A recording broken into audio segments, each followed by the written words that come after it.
અરીસાનું સૂત્ર મેળવો।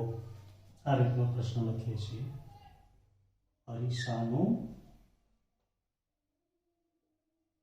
સૂત્ર મેળવો।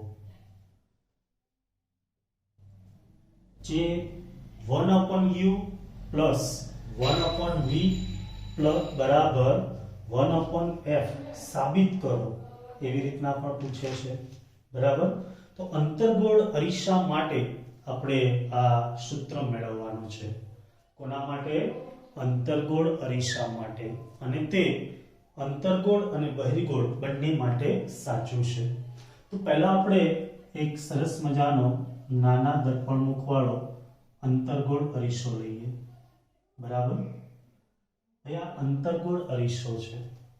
અંતર્ગોળ અરીસામાં હંમેશા પહેલા મુખ્ય અક્ષ દોરવી પડે। જ્યારે બી અંતરની વાત આવે ત્યારે પહેલા આપણે કીધું તો શું દોરવી પડે? મુખ્ય અક્ષ, જેમાં આને ધ્રુવ P કહેવાય, બરાબર। હા, દરેકને ખબર છે। ઓકે, અહીંયા ક્યાંક વક્રતા કેન્દ્ર C હોય, બરાબર। વક્રતા કેન્દ્ર C હોય। અહીંયા કોઈ આપણે રેખીય વસ્તુ AB લઈએ, કોઈ પણ વસ્તુ લઈએ જે રેખીય છે, જેનું નામ આપીએ AB, બરાબર ને? કારણ કે આપણે એનું પ્રતિબિંબ મેળવવું છે। તો B છે એ મુખ્ય અક્ષ ઉપર છે, એટલે એનું પ્રતિબિંબ તો અહીંયા મુખ્ય અક્ષ ઉપર જ મળવાનું। એનું પ્રતિબિંબ ક્યાં મળે એ શોધવું પડે। તો એમાંથી નીકળતા કાલે આપણે કીધું હતું 3 કિરણો ધ્યાનમાં લેવાના। એક કિરણ જે મુખ્ય અક્ષને સમાંતરે હોય, બરાબર ને? આકૃતિ ખાસ દોરજો, એની પ્રેક્ટિસ કરવી પડશે। તો આ મુખ્ય અક્ષને સમાંતર કિરણ છે। તો જુઓ, મુખ્ય અક્ષને સમાંતર કિરણ હોય તો એ હંમેશા પરાવર્તન પામી ક્યાંથી પસાર થાય? બરાબર, મુખ્ય કેન્દ્ર F માંથી। ચલો, મુખ્ય કેન્દ્ર F છે, તેમાંથી પસાર થશે। આકૃતિ જોજો, મારી બહુ સારી નહીં હોતી, એટલે તમે ખાસ ટેક્સ્ટબુકની આકૃતિ જોજો। મુખ્ય કેન્દ્ર F માંથી પસાર થાય છે, બરાબર, અને આ રીતના આગળ વધે છે। ચલો, ત્યાર પછી બીજું કિરણ છે એ આપણે કીધું તો વક્રતા કેન્દ્રમાંથી, બરાબર। તો અહીંયા વક્રતા કેન્દ્ર C અહીંયા ક્યાંક કરી દઈએ,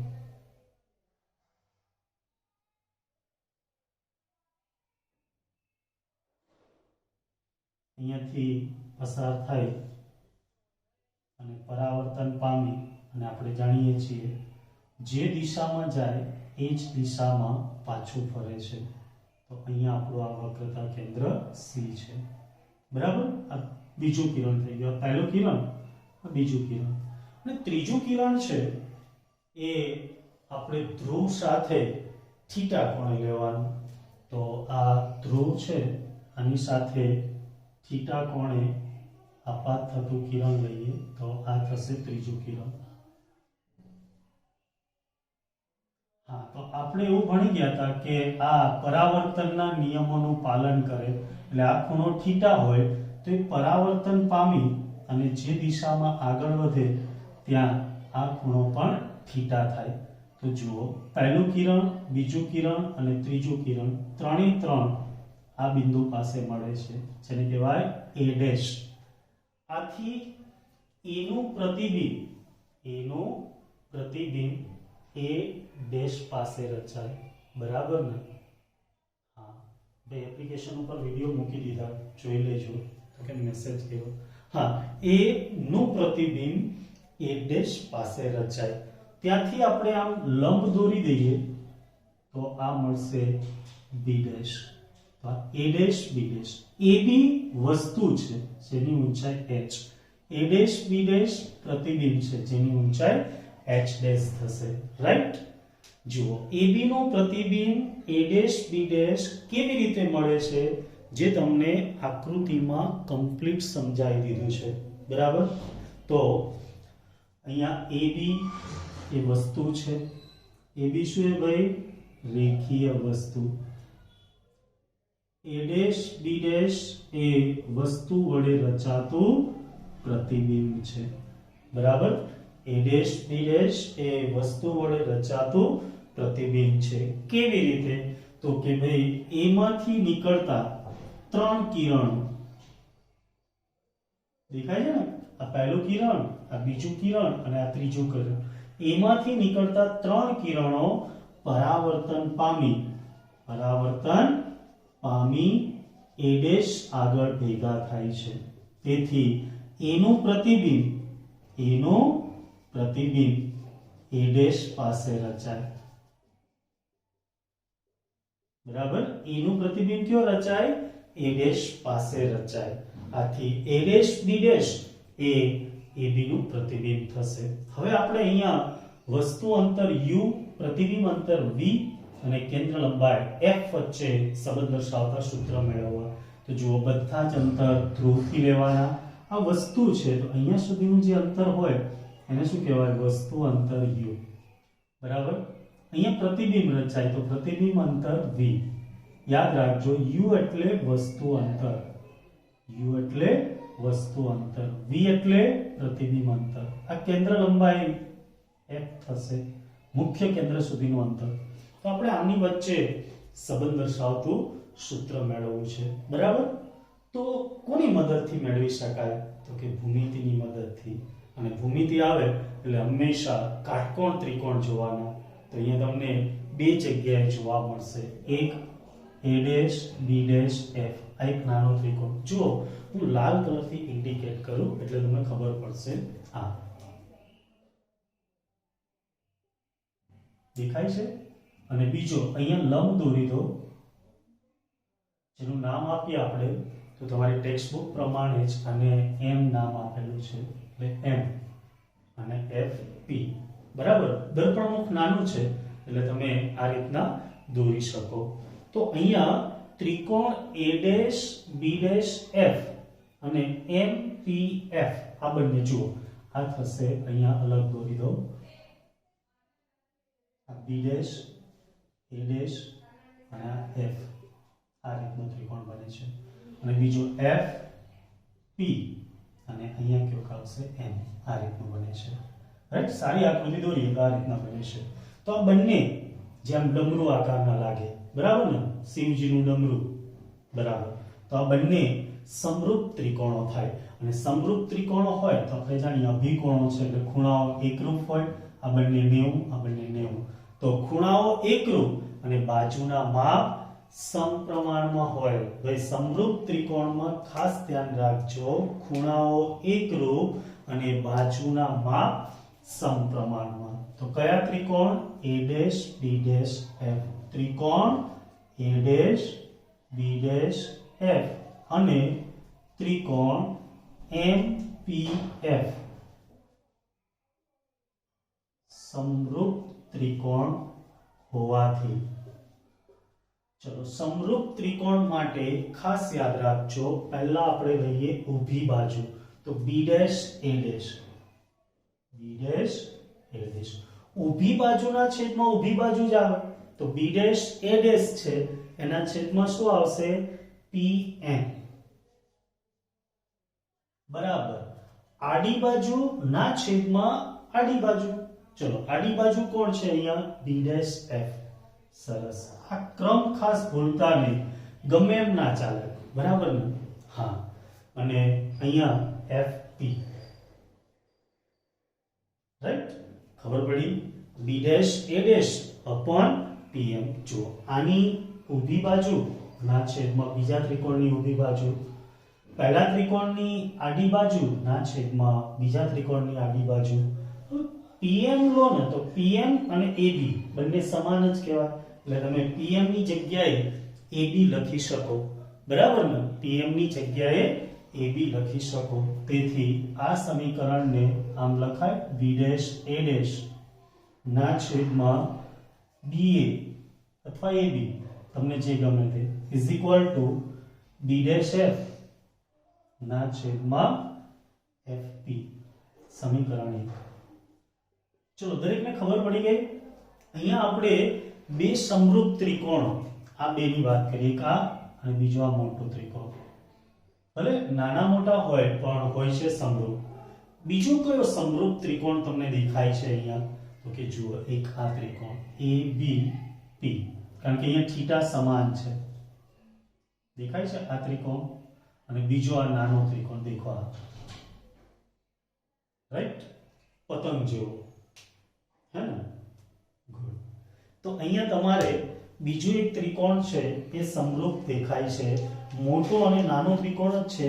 એક ABP ત્રિકોણ, મોટો ઉપરનો ત્રિકોણ ABP અને નાનો A'B'P ત્રિકોણ A'B'P સમરૂપ ત્રિકોણો છે.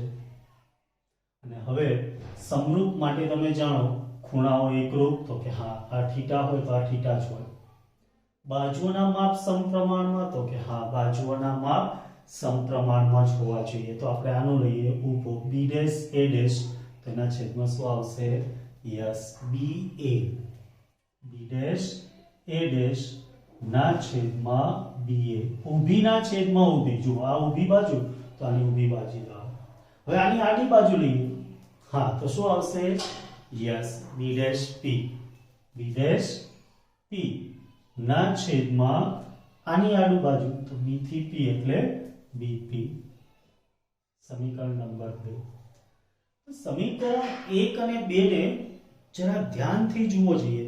બંનેની ડાબી બાજુ સમાન છે. ભાઈ, બંનેની ડાબી બાજુ સમાન હોય તો સ્વાભાવિક છે જમણી બાજુ પણ સમાન જ થાય. તો 1 અને 2 પરથી ડાબી બાજુ સમાન, તેથી જમણી બાજુ સમાન લખાય. બરાબર ને?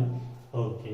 તેથી B'F ના છેદમાં FP બરાબર B'P ના છેદમાં BP. બરાબર? હવે જુઓ, અહીંયા આપણે U, V અને F લાવવા છે, પણ B'F એ અંતર તો કોઈ અંતર છે જ નહીં. તો B'F એટલે આટલું. ખાસ ધ્યાન રાખજો. અહીંયા હું તમને ગ્રીન પેન થી ઇન્ડિકેટ કરું એટલે તમને સમજણ પડે. જુઓ, B'F એટલે આટલું અંતર છે. નહીં ચાલતી, બીજી પેન આટલું અંતર છે. તો આ અંતર એટલે શું કહેવાય? તો કે જુઓ, આટલું અંતર B'P, આટલું અંતર FP. તો B'F છે એની જગ્યાએ B'P માઈનસ FP લખાય. સમજણ પડે છે? આટલું સુધીનું અંતર B'P, આટલું અંતર FP. તો આટલું અંતર એટલે B'P માઈનસ FP બરાબર. દરેકને ખબર પડી ગઈ. તો આપણે લખીએ B'P, તેથી B'P માઈનસ FP ના છેદમાં FP બરાબર B'P અપોન BP. હવે તમારી પાસે દરેક અંતરો છે, તો સંજ્ઞા પ્રણાલી મુજબ આની કિંમતો મૂકીએ. સંજ્ઞા પ્રણાલી મુજબ આની કિંમતો લઈએ. તો જુઓ, સંજ્ઞા પ્રણાલીમાં આપણે કીધું હતું કે બધા જ અંતરો મુખ્ય અક્ષ ઉપર ધ્રુવની સાપેક્ષે લેવાના. તો બધા અહીંયા જ લઈશું. હવે આપાત કિરણની દિશા આ છે, આપણે બધા જ અંતર P થી આમ માપેલા છે, એટલે U, V, F ત્રણે ત્રણ ઋણ જ આવશે. બરાબર ને? તો પહેલા આપણે અહીંયા BP શું થશે? Yes, minus U. દેખો, P થી B સુધીનું અંતર U આપણે આમ માપવું પડે છે, તો આપાત કિરણની વિરુદ્ધ દિશામાં. એવી જ રીતના B'P. તો B'P એટલે જ્યાં અહીંયા જુઓ, આ પ્રતિબિંબ રચાયું છે એટલે એ અંતરને પ્રતિબિંબ અંતર કહેવાય, જે પણ આપાત કિરણની વિરુદ્ધ દિશામાં, એટલે માઈનસ V. બરાબર ને? Okay, good. પછી FP, તો આ પણ P થી માપેલું છે. FP બરાબર માઈનસ F, કારણ કે કેન્દ્ર લંબાઈ કહેવાય. તો આ કિંમતો આપણે સમીકરણ 3 માં મૂકવાની છે. અહીંયા 3 નંબર આપી દઈએ. તો તેથી B'P, તેની જગ્યાએ હું લખી દઉં minus V minus FP, minus minus plus F ના છેદમાં FP એટલે માઈનસ F. ખાસ ધ્યાન રાખજો, નિશાની સાથે લેવાના છે, સંજ્ઞા પ્રણાલી અનુસાર લેવાના છે, બરાબર ને? Okay good. તો અહીંયા આપણે માઇનસ માઇનસ પ્લસ થશે f અને નીચે માઇનસ રહેશે. હવે b ડેશ p એટલે માઇનસ b ના છેદમાં અહીંયા માઇનસ u. આ માઇનસ માઇનસ પ્લસ થઈ જશે. અહીંયા માઇનસ કોમન કાઢીએ બંનેમાં અને ઉડાડી દઈએ તો અહીંયા માઇનસ છે તો પ્લસ થઈ જાય, આ પ્લસ છે તો માઇનસ થઈ જાય. અહીંયા માઇનસ છે કોમન કાઢી લીધા એટલે પ્લસ, અહીંયા માઇનસ માઇનસ પ્લસ થઈ ગયા એટલે v upon u. બરાબર ભાઈ, ઉપરથી માઇનસ કોમન કાઢી નીચે સાથે ઉડાડી દીધા, અહીંયા તો ઉપર નીચે ઉડી જાય છે ડાયરેક્ટ. ઓકે, હવે છેદ છે એને અલગ કરી દઈએ તો શું થશે? દેખાય છે ને અહીંયા સુધી? Okay good. આપણે થોડો અહીંયા બાજુમાં લઈ લઈએ. f બંનેના છેદમાં આવે એટલે શું આવશે? v upon f minus f upon f એટલે 1 is equal to v upon u. Right? હવે 1 ને સામે મૂકી દઈએ. ચલ ભાઈ સામે જતો રહે તો v upon f બરાબર યસ 1 સામે ગયા એટલે plus v upon u. Right? હવે આખા સમીકરણને v વડે ભાગતા,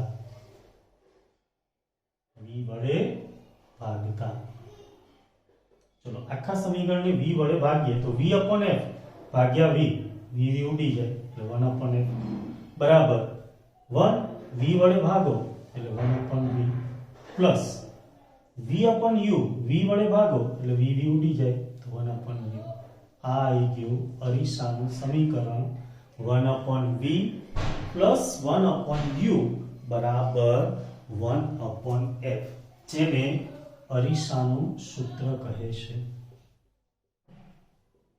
જે અંતર્ગોળ અને બહિર્ગોળ બંને માટે સમાન રીતે લાગુ પડે છે. એટલે કે બંને માટે એક જ સૂત્ર છે 1 upon v plus 1 upon u બરાબર 1 upon f. સિમ્પલ, આવડી જશે. ચલો એક નજર નાખેલો જોઈએ. તો હવે સૂત્ર મેળવ્યા પછી, અરીસાનું સૂત્ર મેળવ્યા પછી સેકન્ડ પોઈન્ટ રેખીય મોટવણી.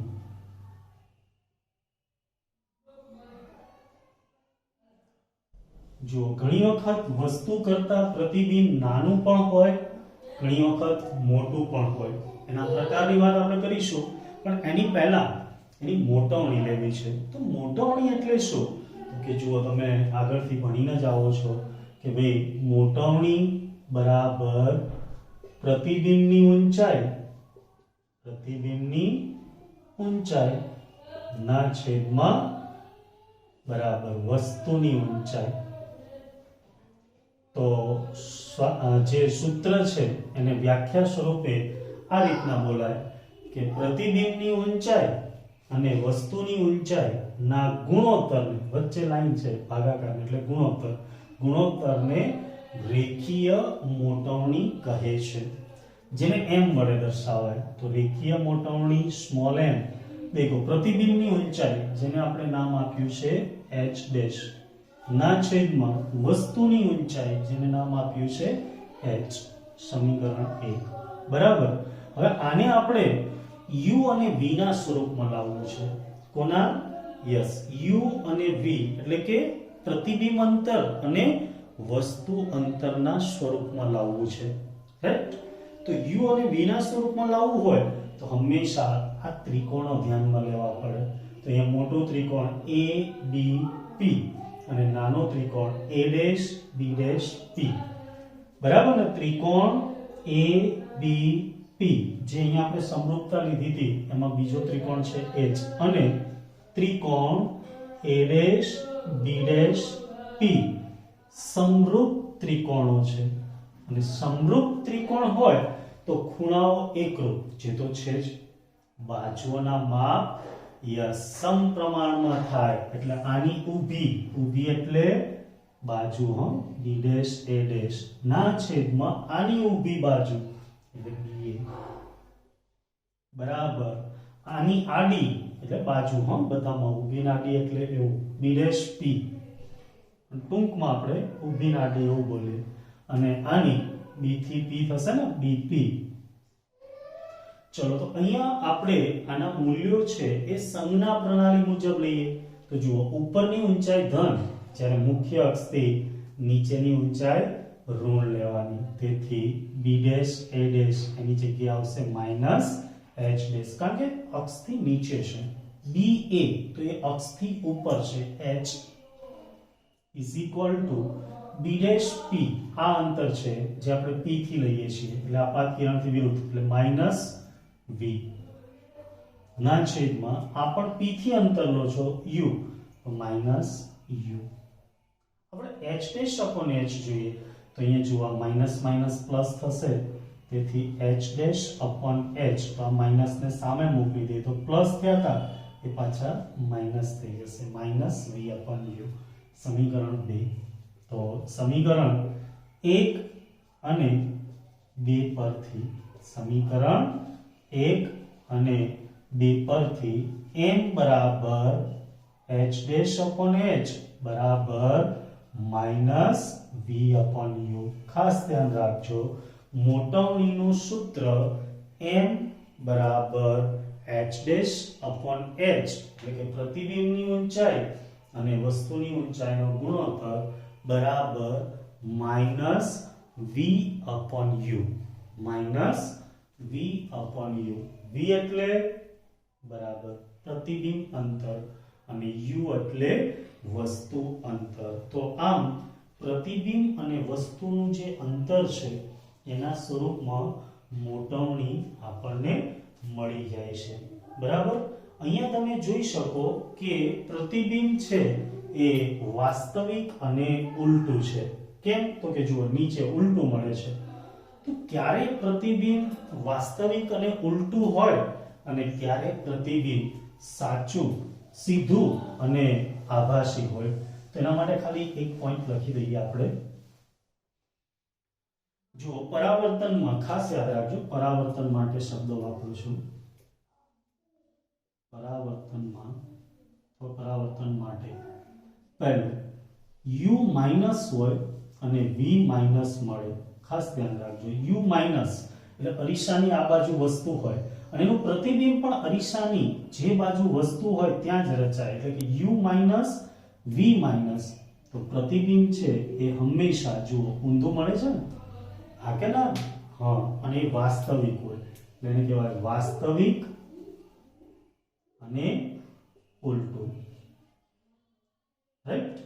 બીજો પોઈન્ટ કે જો u માઈનસ હોય અને v પ્લસ મળે, જો બહિર્ગોળ અરીસો હોય તો આપણને પ્રતિબિંબ આ બાજુ મળે, તો ત્યાં v પ્લસ મળે, તો એની અંદર પ્રતિબિંબ છે એ કેવું હોય તો કે આભાસી અને ચત્તુ અથવા તો સીધું. બરાબર, ત્યાં આપણને સીધું પ્રતિબિંબ મળે અને એ પણ આભાસી. તો આ બે પોઈન્ટ ખાસ યાદ રાખજો. કેમ? તો કે જુઓ, વાસ્તવમાં અરીસામાં પરાવર્તન પામેલ કિરણ અહીંયા જ આવે, પણ આપણે એના પાછળની બાજુએ લંબાવીએ. બરાબર ને? લંબાવીએ એટલે એ આભાસી બને, વાસ્તવમાં છે નહીં, પણ આપણે એવું ધ્યાનમાં લઈ આભાસ કરીએ છીએ. બરાબર છે? તો એટલા માટે અંતર્ગોળ અરીસામાં આપણને જે પ્રતિબિંબ મળ્યું છે એ u અને v માઈનસ હોય બંને, તો વાસ્તવિક અને ઉલટું. પણ u માઈનસ હોય અને v પ્લસ હોય તો પ્રતિબિંબ કેવું મળશે? આભાસી અને સીધું. એવું જ મોટવણીમાં જુઓ, મોટવણી છે ને એ જો માઈનસ હોય, m ઇક્વલ ટુ માઈનસ મળે, તો પહેલું તમારે વાસ્તવિક અને ઉલટું હશે, પણ m બરાબર પ્લસ મળે તો આભાસી અને સીધું હશે. બરાબર? તો બંને ઉપરથી તમે કહી શકો. આ ખાસ યાદ રાખજો, દાખલાઓ માટે ખરેખર આની જરૂર પડશે. બરાબર? તો આપણે હવે આને આધારિત એક્ઝામ્પલ્સ જોઈએ.